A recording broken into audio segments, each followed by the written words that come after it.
bienvenue tout le monde au service. On vous invite à vous plonger, à vous submerger dans les louanges avec Jésus aujourd'hui. Amen. Qui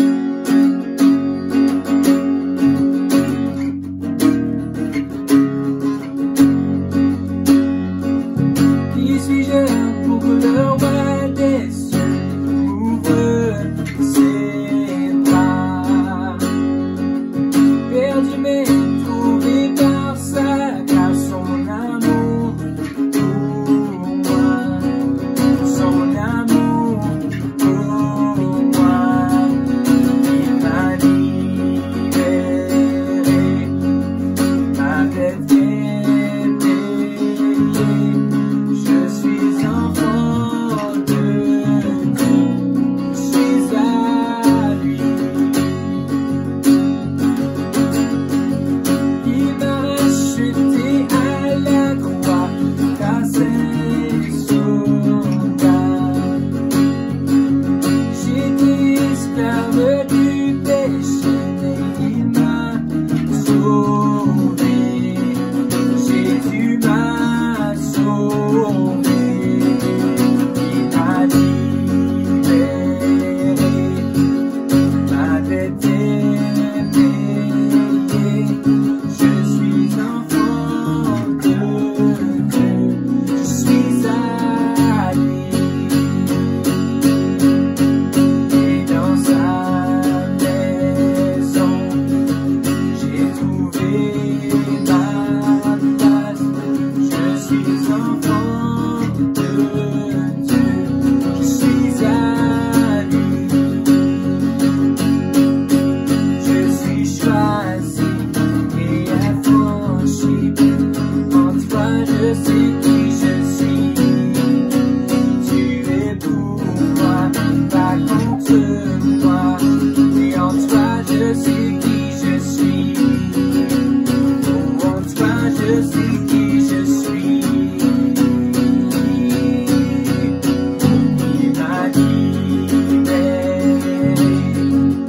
ma tête est payée, je suis enfant de Dieu, je suis à lui, et dans sa maison, j'ai trouvé ma place. Je suis enfant de Dieu, oh oui, je suis à lui, et dans sa maison, j'ai trouvé ma place. Je suis enfant de Dieu, je suis à lui.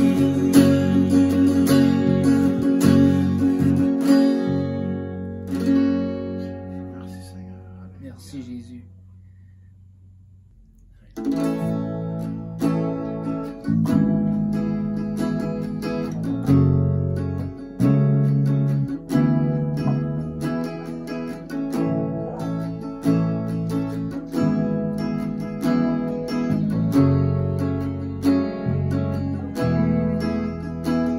Oh toi qui m'as façonné au sein de ma mère, qui a prononcé sur moi des mystères et des merveilles que je porte en moi.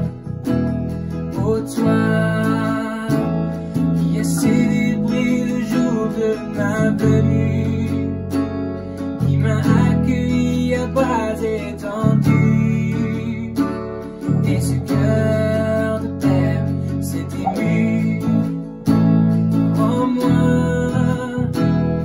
Oh toi qui m'as vu tourner pour me perdre, tu ne cessais de crier dans le désert que tu m'aimais et que je compte pour toi.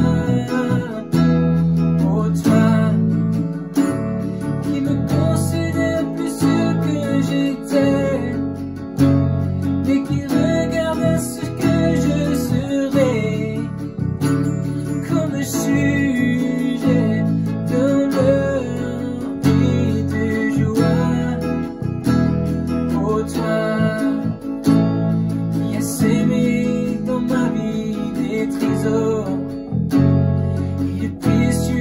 que souvent j'ignore. Tu me bénis, tu le feras encore. Oh toi qui me chéris depuis le premier jour, je ne saisis l'étendue de cet amour. Je t'ai trahi, mais tu m'aimes en retour. Oh toi qui m'as vu te relayer pour me perdre, tu ne cessais de crier dans le désert que tu m'aimes, que je comptais pour toi. Pour toi qui ne considère plus ce que j'ai fait, mais qui regarde ce que je serai, comme sujet d'honneur et de joie.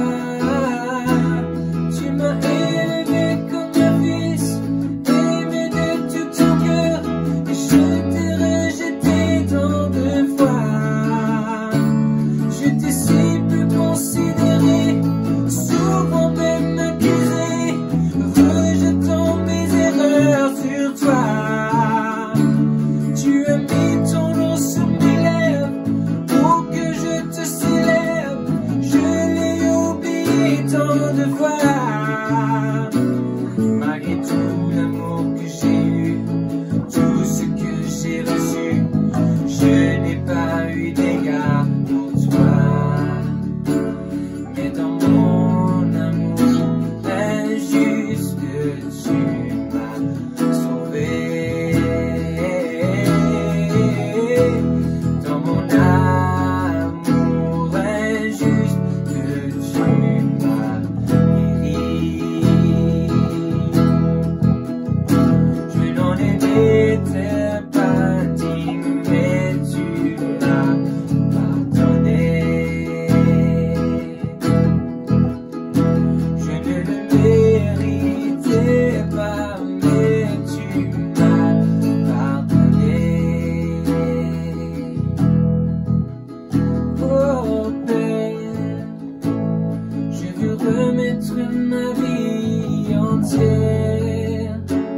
Je ne veux plus retourner dans le désert. Je t'appartiens et c'est toi que je sais. Oh Père, tu es ce que je désire aujourd'hui, et que plus jamais je ne t'oublie.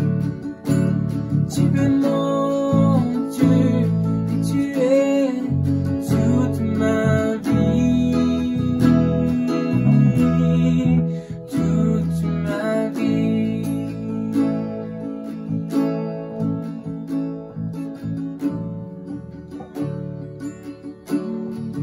Toute ma vie.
laisser mes peurs derrière moi. Seigneur, viens toucher ma vie à nouveau. Oh, oh, oh, oh, oh,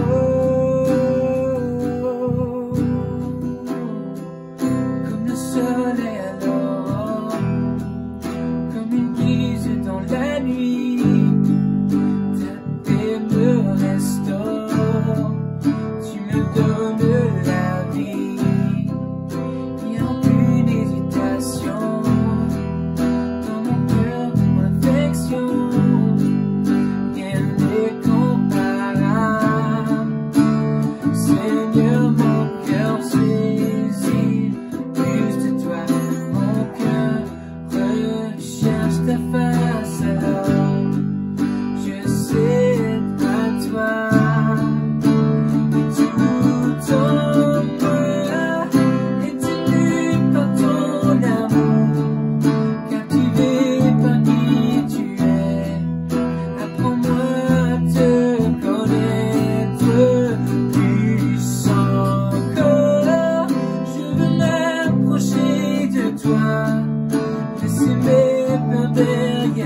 captivé par qui tu es. Apprends-moi à te connaître plus encore.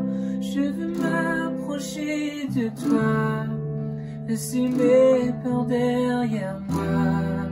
Seigneur, viens toucher ma vie à nouveau.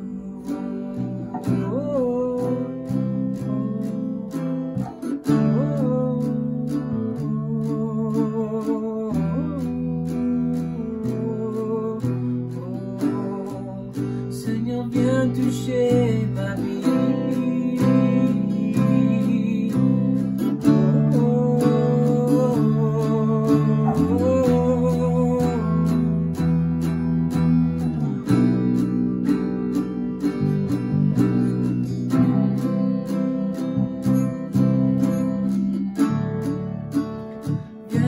Toucher ma vie. Oh, touche Seigneur, touche Seigneur.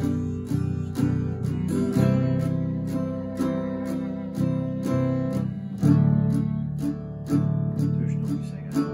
Ok.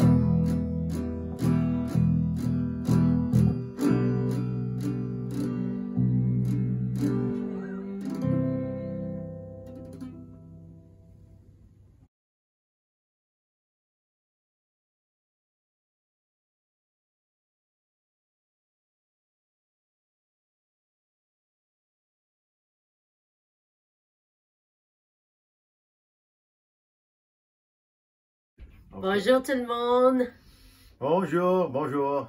ça va bien aujourd'hui? Alléluia. Vous êtes prêts pour attendre le message ce matin que Pasteur Denis va prêcher? Alléluia. Ça s'appelle les fichiers d'Élysée. C'est si facile que tout le monde peut le faire. Alors, ouvrons en prière si tu veux, Pasteur.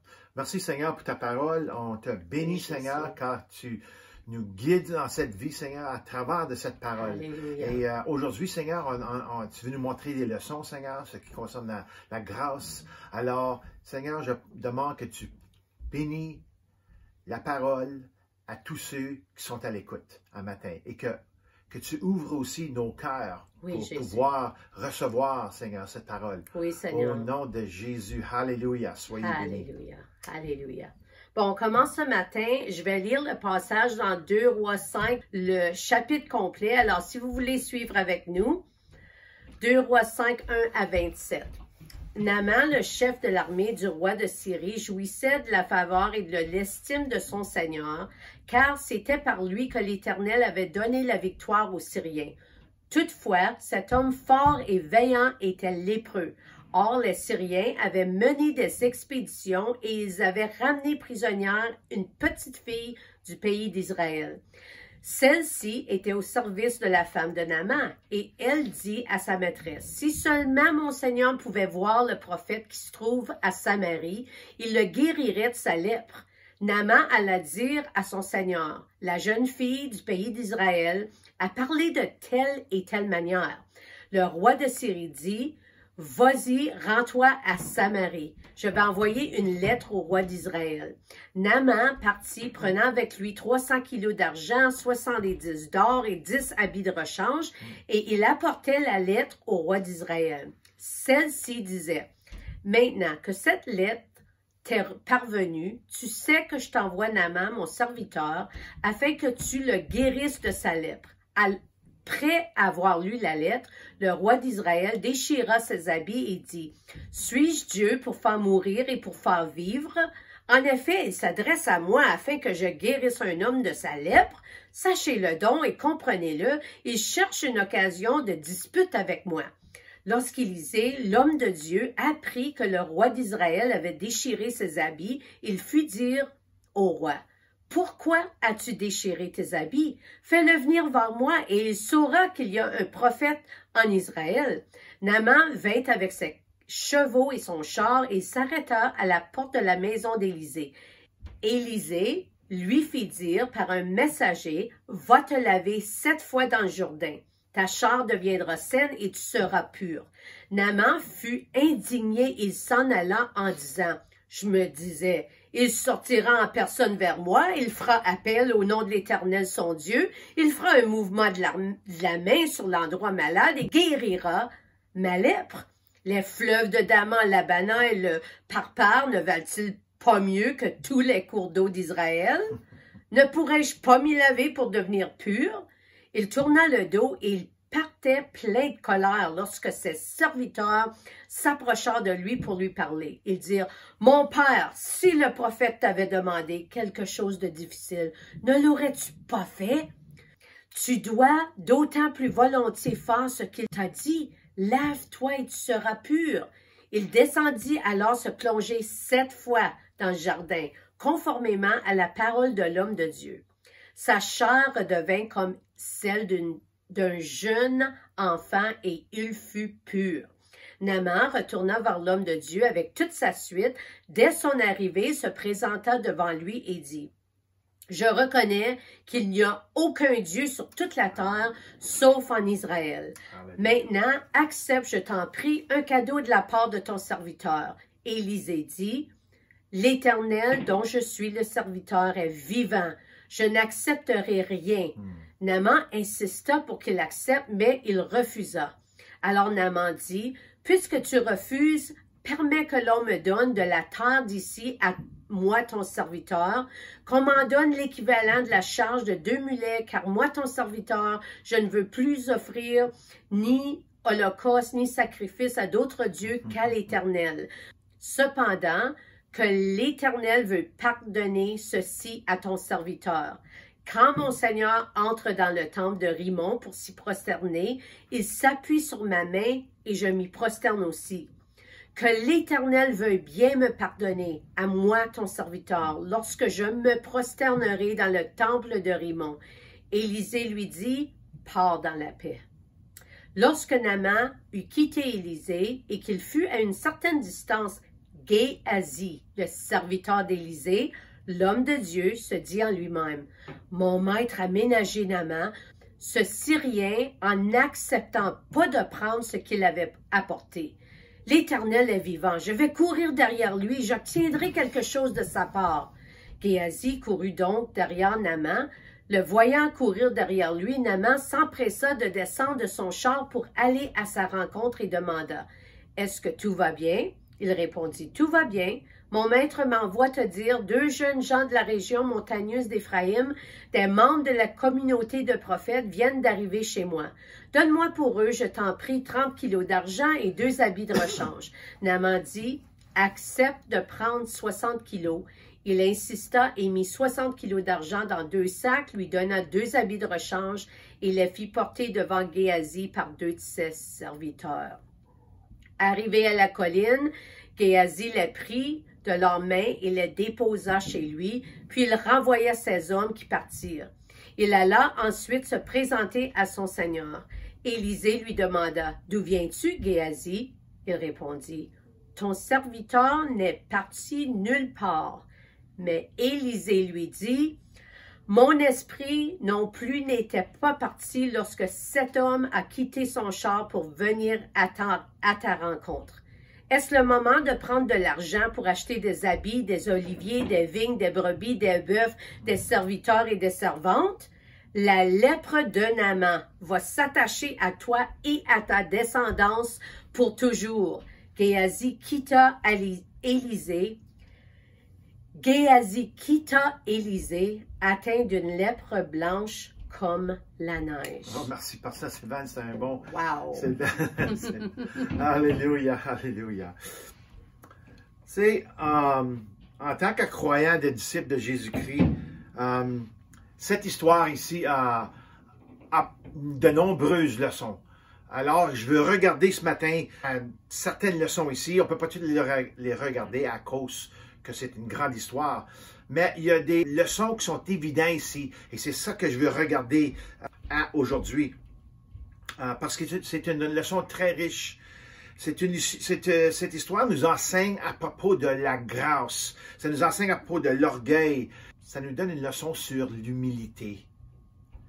Et c'est vraiment une leçon où on va falloir regarder profondément dans nos cœurs aujourd'hui. c'est un miracle. On continue dans la série des fichières d'Élysée. Et puis, je veux voir à une autre manière de recevoir un miracle. Dieu est toujours différent dans les choses qu'il fait. Alors, allons, plongeons dans la leçon que le Seigneur a pour nous ce matin. Je tourne d'abord le regard sur la grâce de Dieu. Oui, on voit ici la grâce de Dieu dans l'Ancien Testament. Il y en a beaucoup de monde qui pense qu'il n'y a pas de grâce de Dieu, toujours la loi, puis c'est toute une sorte de manière, c'était très rigide. Mais on voit ici une richesse de la grâce de Dieu dans l'Ancien Testament. La grâce n'est pas seulement un concept du Nouveau Testament. Si Dieu n'avait pas eu la grâce et la miséricorde dans l'Ancien Testament, ça aurait été final avec Adam et Ève. Et puis, je ne serai pas ici après prêcher la parole de Dieu. Mais sa grâce est toujours là, a toujours été là. Et tout ce qu'on a à faire, c'est de lire la parole de Dieu et voir dans les histoires, voir les situations où le monde, où les gens de la Bible se repentissent devant Dieu. Sa grâce a toujours été là. Tout ce que tu as à faire est de lire sa parole. Et ici, on prend le temps de rechercher la grâce de Dieu dans sa parole. On va la voir tout partout, de Genèse à l'Apocalypse. C'est tout partout, on va la voir. Surtout, on voit ça quand une personne se repentit. Quand on voit le cœur de quelqu'un qui est envers Dieu. Un cœur comme David qui recherche Dieu. Un cœur qui veut voir la puissance de Dieu. Il veut voir la bénédiction de Dieu. Alors, chaque fois que les gens se sont repentis, la grâce était toujours là. OK? Chaque fois qu'ils avaient un cœur envers Dieu et craignaient Dieu, la grâce était toujours là. Et alors, aujourd'hui, dans le Nouveau Testament, dans l'époque qu'on vit maintenant, la grâce a été librement versée à tous ceux qui viennent à Jésus, tous ceux qui se repentent de leurs péchés et qui reçoivent Jésus comme leur sauveur. La grâce à Dieu est abondante pour vous, pour toi. Alléluia. En lisant l'histoire sur Naaman le lépreux, le capitaine de l'armée syrienne, nous pouvons tirer de ceci 3 belles leçons sur la grâce. Trois choses que peut-être on n'a pas jamais vues dans la Bible, mais je veux vous les montrer ce matin. La première chose, c'est que la grâce ne peut pas être exigée. La grâce ne peut pas être achetée. Et la troisième chose, c'est que la grâce vient lorsque tu obéis à la parole de la voix prophétique. Alléluia. Savez-vous que c'est quoi la voix prophétique? C'est la voix de la parole de Dieu. C'est la voix du Saint-Esprit en dedans de vous qui vous dit d'obéir. Alors, ça, c'est les 3 manières, puis on va les regarder. La grâce vient lorsque tu obéis à la parole prophétique. Ça, c'est la parole de Dieu, littéralement, et la parole de Dieu par le Saint-Esprit en dedans de nous. Alors, regardons ici la première chose qui est la grâce ne peut pas être demandée ou exigée. Allez avec moi, continuez dans le même livre de 2 Rois, chapitre 5, versets 6 et 7 nous dit, « Puis il apporta au roi d'Israël la lettre qui disait, « Maintenant, sachez que... » OK? J'ai mis ça des grandes lettres ici. « Maintenant, sachez que... » Lorsque cette lettre vous parviendra, je vous ai envoyé Naaman, mon serviteur, afin que vous le guérissez de sa lèpre. Okay? Il y a un ordre, là, il y a une exigence, il y a une demande. Et il arriva, lorsque le roi d'Israël lut la lettre, qu'il déchira ses vêtements et dit, « Suis-je Dieu pour mourir et faire vivre que cet homme m'envoie un homme pour le guérir de sa lèpre? » Grosse question, ça. Sachez-le donc et comprenez-le. Il cherche une occasion de dispute avec moi.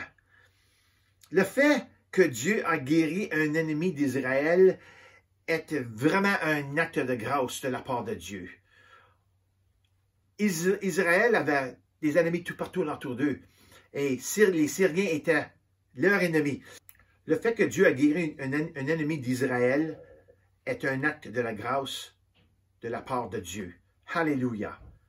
Alléluia. Personne ne peut s'approcher à Dieu ou d'un de ses croyants et dire, maintenant, soyez avisés, écoutez ici maintenant, OK? Voici ce qu'il doit arriver. Ce type-là a la lèpre et votre Dieu doit le guérir. Capiche, vous comprenez là? OK, ça c'est ma demande, c'est mon exigence envers vous. On ne fait pas ça. Ça ne marche pas comme ça. Désolé, mais ça ne fonctionne pas de cette façon. Tu ne peux pas l'exiger. C'est pas ça la grâce. OK? La grâce arrive quand l'humilité arrive. Et si on voit la situation avec Naaman, quand Élisée lui a dit d'aller se laver 7 fois dans le Jourdain, la réaction de Naaman était très, très, très pompeux. Et puis, il dit, pourquoi je viens de me laver dans cette eau sale? Il faut avoir de l'humilité. Alléluia.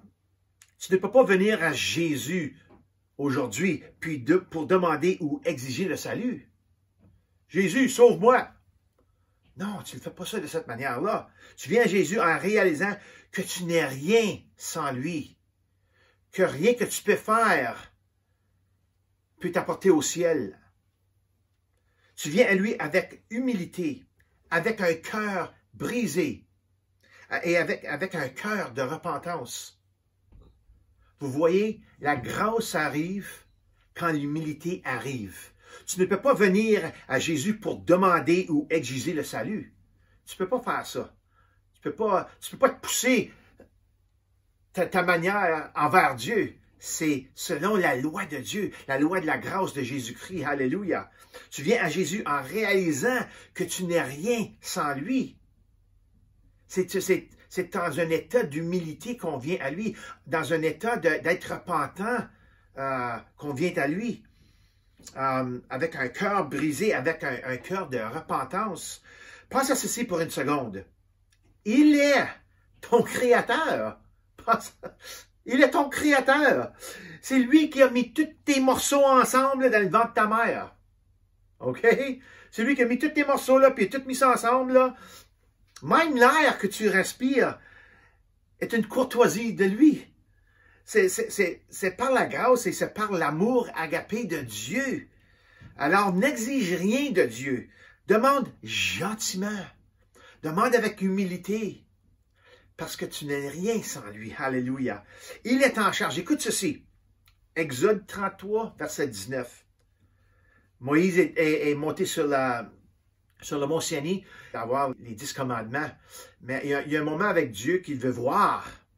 Puis Dieu lui dit, puis il dit, je ferai passer toute ma bonté devant vous, et je proclamerai le nom du Seigneur devant vous.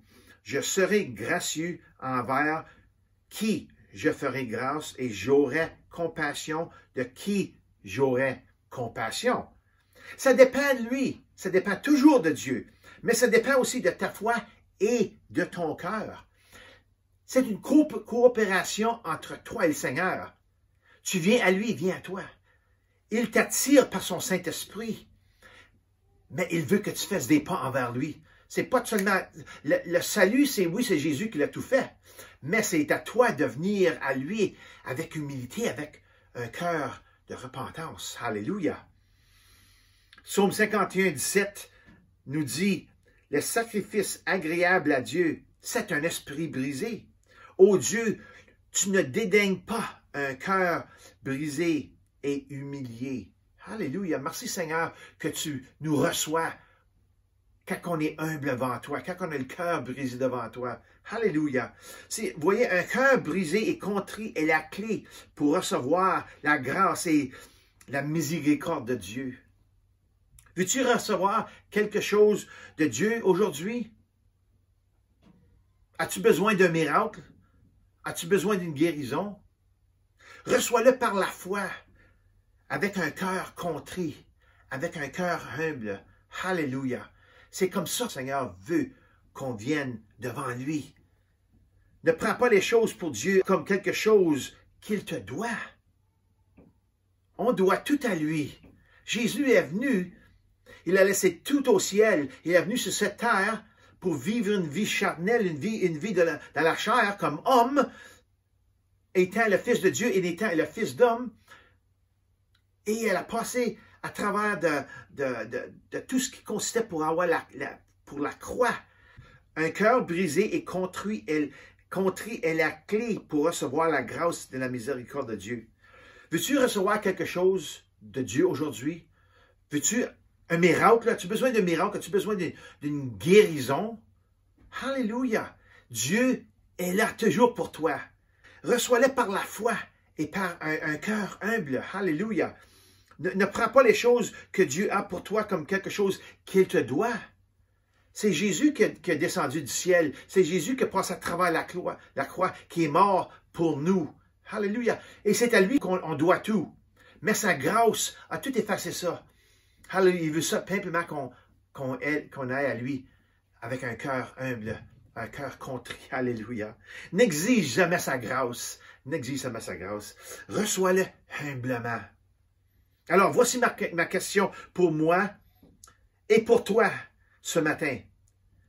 Comment est-ce que je me présente à Dieu? Quand on va à Dieu, quand on s'approche de Dieu, comment on se présente? On va se présenter avec de l'orgueil, tu dois à Dieu, ou on va-tu se présenter devant lui avec de l'humilité, avec un cœur contrit? Comment est-ce que je m'approche de lui, personnellement? Il faut s'approcher que c'est seulement lui qui peut faire tout. Alléluia. La deuxième chose, à propos de la grâce, est que tu ne peux pas l'acheter. Pas d'achat nécessaire. Lui, Naaman, là, je vais vous dire quelque chose pour lui. Lui avait des dollars, en masse des dollars. Il avait de la pièce. Puis il voyageait en style. Il y avait de l'or, il y avait de l'argent, il y avait du linge qui coûtait cher, dispendieux, je veux dire. Il y avait des serviteurs, il y avait des chars, il y avait tout. C'était le capitaine le plus haut placé dans l'armée syrienne. Il était prêt à payer pour la guérison. Il est venu avec son argent pour payer pour sa guérison. Pour une nouvelle peau, j'ai dit ça comme ça. Je m'en viens ici, là, avec tout mon argent, là, puis, gars, c'est le temps d'avoir une nouvelle peau aujourd'hui, comme ma peau, je l'ai lépreux, puis c'est plus bon ça, je veux pas avoir ça, alors, je vais vous payer, je vais avoir une nouvelle peau, mets ta main sur moi, puis le Seigneur, Dieu, ton Dieu, va faire quelque chose, puis je vais avoir une belle peau de bébé. Ça marche pas comme ça. Vous voyez la manière que le monde marche ou fonctionne. Les autres, ils fonctionnent ils utilisent de l'or, de l'argent, de toutes sortes d'objets de valeur pour acheter des choses. C'est comme ça qu'on pense. On pense qu'on peut tout acheter. On peut acheter la joie, on peut acheter l'amour, on peut acheter toutes sortes d'affaires qu'il y a un manque dans nous. Dieu ne fonctionne pas de cette manière-là. Dieu s'occupe de nos cœurs par la grâce. D'abord et avant tout. Il n'y a pas d'argent nécessaire. Si on arriverait à Dieu pour acheter quelque chose, c'est que ça serait un échange commercial. Alors, Dieu s'occupe de nos cœurs, puis il n'y a pas d'argent nécessaire. Et tout ce que nous recevons de lui vient par la grâce. C'est le don gratuit de Dieu pour chacun. Puis c'est gratuit. Alléluia. Pensez à ça, là. Tout ce que vous avez besoin pour la vie éternelle est gratuit par Dieu. Alléluia. C'est gratuit par Dieu pour chacun qui est disposé à le recevoir. Il faut le recevoir. Et vous savez comment le recevoir? On le reçoit humblement. On le reçoit par la foi. Alléluia.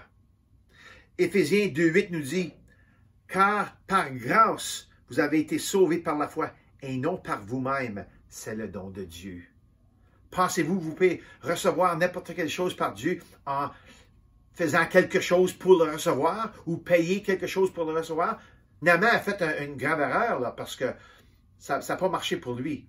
Élisée lui a montré une grande leçon aujourd'hui. Il a reçu une grande leçon de la grâce de Dieu dans cette histoire ici. Alléluia. Il n'y a aucune offre à faire avec Dieu. La grâce est gratuite pour tous. Tu ne peux pas négocier avec lui, un contrat avec lui. Tout ce qu'il demande de toi, c'est que tu mettes ta vie entre ses mains, dans ses mains. Hallelujah. Et avoir confiance en lui. Hallelujah. Ne viens pas à lui avec ton gros compte bancaire. Tu sais, vous savez qu'il y a des religions, il y a du monde qui croit que si tu emportes de l'argent ou des bijoux ou n'importe quoi qui a de la valeur, que Dieu va être content avec ça. Ça va ôter la méchanceté du Dieu qui nous regarde avec ses grands yeux fâchés, puis il n'est pas content avec nous. Puis si tu donnes de l'argent, il va dire « Oh! » Non, ça ne marche pas comme ça. Mais il y en a des religions qui opèrent comme ça. OK? Tu ne peux pas acheter son amour, sa grâce, sa puissance. Simon le magicien, dans Actes chapitre 8, lui était impressionné par le pouvoir du Saint-Esprit et il voulait l'acheter. Il voulait l'acheter avec son argent. Et puis, il voulait tellement avoir la capacité d'accomplir toutes ces sortes de miracles comme Pierre l'avait fait. Il a vu les affaires que Pierre avait. Pierre, il mettait sa main pour que le monde reçoive le Saint-Esprit. Et puis, Simon, il a vu ça, là, et il a dit, « Wow, hein, moi, je vais avoir ça. Comment je peux payer? » Il offre de l'argent, puis, sais-tu ce que Pierre a dit? Regardez ça, Actes chapitre 8. C'est vraiment une grande, grande réprimande de la part de Pierre envers Simon. Regarde ce qu'il a dit. Actes chapitre 8, 20 jusqu'à 23. Il dit, « Mais Pierre lui dit, que ton argent soit perdu avec toi, puisque tu as cru que le don de Dieu s'achète à prix d'argent. Tu n'as ni part ni héritage dans cette affaire, car ton cœur n'est pas droit devant Dieu. Ici, vous voyez ici, son cœur n'était pas contrit, n'était pas humble, n'était pas droit envers Dieu. Renonce donc à ta méchanceté et prie le Seigneur pour que cette pensée de ton cœur te soit pardonnée, si c'est possible. » Je pense que Pierre est un petit peu fâché parce que, oui, c'est toujours possible. En effet, je vois que tu es rempli d'amertume et prisonnier du mal. Wow! Alors, vous voyez, on ne peut pas acheter rien. La Bible est très claire. On vient à Dieu avec notre vie. C'est juste ça qu'il demande. Il demande ta vie. Alléluia. La troisième chose, si tu veux la grâce de Dieu dans ta vie, tu dois obéir à sa parole. Si Naaman n'aurait pas obéi à ce qu'Élisée lui avait dit aller se laver 7 fois dans le Jourdain, s'il n'avait pas oublié, il aurait parti avec sa lèpre. Il aurait resté là comme ça. Et cette histoire-là, on pourrait dire que Élisée n'a pas eu de miracle. C'était à cause de Naaman. Ce n'est pas à cause d'Élisée. Tout ce que Naaman a à faire pour être guéri était de se laver dans l'eau sale et infâme du Jourdain. L'eau du Jourdain, c'est pas de la belle eau claire. On voit ce que Naaman a dit lui-même, il le savait. Il dit les eaux dans les ruisseaux, puis les lacs, puis toutes en Syrie étaient vraiment quelque chose à voir. C'était beau, c'était net. On avait de l'eau claire, mais ici, le Jourdain, c'est sale. Alors, il n'était pas content. Non, c'est si facile. Si on pense à ce que Élisée nous dit ici, c'est si facile d'aller dans le Jourdain. C'est pas compliqué. Rentre dans l'eau, lave-toi 7 fois. Lève-toi, entre dans l'eau, lave-toi 7 fois. Y a-t-il quelque chose de compliqué avec ça? C'est si facile que n'importe qui peut le faire. Vous voyez, c'est juste l'obéissance. Mais quand on a de l'orgueil, quand on a quelque chose dans notre cœur qui pense que tu vas faire ci comme ça, faire ça comme ci, et tout va être comme ça, c'est à ma manière, tu ne vas jamais recevoir un miracle de Dieu. Parce que tu veux faire à ta manière. Ici, nous avons un contraste entre la grandeur et l'orgueil de Naaman et l'humilité d'Élisée. Élisée n'avait rien de lui qui était flamboyant. Il était comme, « Wow, yeah, c'est Élisée. » Non, mais si tu regardais à Naaman, tu peux dire, « Wow, regarde-moi, il y a des serviteurs, il y a des chevaux, il y a de l'or, il y a de l'argent. » Il voyage en style, lui-là. Puis on regarde au petit prophète de Dieu, mais plein de puissance, je vais vous le dire. C'est un homme puissant, alléluia. Mais on voit un grand contraste ici. Il vient pour être guéri en transportant des cadeaux dispendieux dans des beaux chars. Puis Élisée, lui, n'avait pas de richesse terrestre, mais il avait la puissance de Dieu. Alléluia.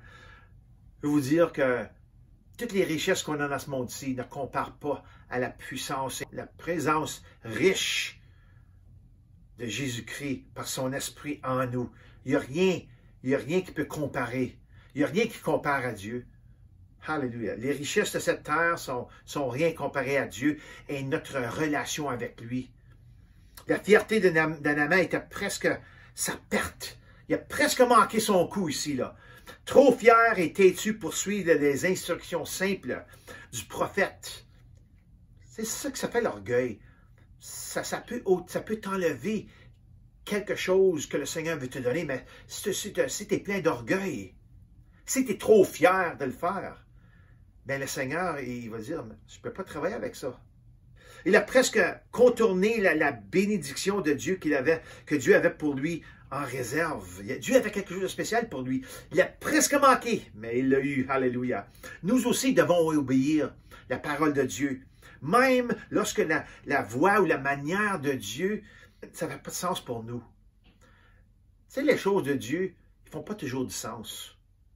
Les affaires que Jésus a faites, les affaires qu'on voit, les miracles qu'on voit dans l'Ancien Testament, dans le Nouveau Testament, les choses que Dieu fait, des fois, sont pour nous, ça ne fait pas de sens. Mais si on croit en lui, puis on croit qu'il est vraiment notre Dieu, puis il vit en nous, on met toute notre foi en lui. Peu importe comment ça paraît, ou même si ça ne fait pas de sens. Une dernière chose, avant de conclure, la cupidité de Géasi. Je veux regarder pour un moment ici à qu'est-ce qui est arrivé à Géasi. Géasi, le serviteur d'Élisée, est devenu avide. OK? Élisée a dit non merci au cadeau de Naaman. Et après le départ de Naaman, Géasi a fait quelque chose. Il était en arrière du dos d'Élisée, puis il était voir Naaman. OK? Puis il a fabriqué un mensonge que Élisée avait dit ci, ça. Et pris le cadeau de Naaman et le cache en pensant que personne ne saurait. Le prix de ce péché de Géasi était quoi? La lèpre instantanée. La lèpre instantanée pour lui et sa descendance pour toujours. Le prix du péché, je veux regarder ça avant qu'on finisse. Ça a un grand prix. Et ça l'emporte toujours de la perte. Et inévitablement, si ce n'est pas traité par la grâce de Dieu, par la miséricorde de Dieu, le péché conduit à la mort. C'est ça qui est arrivé avec Géasi. Il a péché. Il a compté un petit péché, une petite menterie. Pas gros. Ça ne prend pas gros que ce soit un péché. Okay? Le péché, ce n'est pas quelque chose qui est gros. Ça peut être quelque chose de petit. Quelque chose qui est contre Dieu.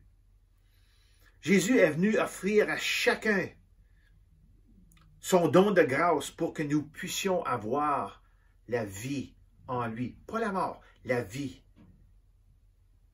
Recevoir la grâce de Dieu est si simple, si facile, comme je l'ai intitulé mon message, que c'est si facile que tout le monde est capable de le faire. Veux-tu recevoir sa grâce ce matin? Veux-tu la recevoir pour le pardon de tes péchés aujourd'hui? Et si tu fais ça, si tu reçois sa grâce ce matin, en lui demandant pardon, en demandant à Jésus de venir vivre sa vie, en reconnaissant qu'il est ton sauveur, que Dieu l'a ressuscité des morts, parce qu'il est venu vivre sa vie. Il est venu payer ta dette, la dette du péché. Alléluia! Si tu reçois sa grâce ce matin pour le pardon de tes péchés, c'est qu'est-ce qui va arriver? Tu seras comme Naaman, tu seras guéri, tu auras la peau douce spirituellement. Alléluia! Alléluia! Alléluia! Alors Seigneur, je te remercie. Je te remercie, Seigneur, pour ta grâce, pour ton amour envers nous, Seigneur. Touche nos cœurs avec ce message, Seigneur, et cause à nous, Seigneur, de réfléchir en dedans profondément à notre vie. Comment est-ce qu'on s'approche de toi? On s'approche-tu avec de l'humilité ou s'approches-tu légèrement? On s'approche avec un cœur contrit. Alléluia. Sois béni, Seigneur, au nom de Jésus. Amen. Alléluia. Alors, merci d'avoir venu ce matin et d'avoir participé avec nous. Et on va se voir la semaine prochaine. Alléluia.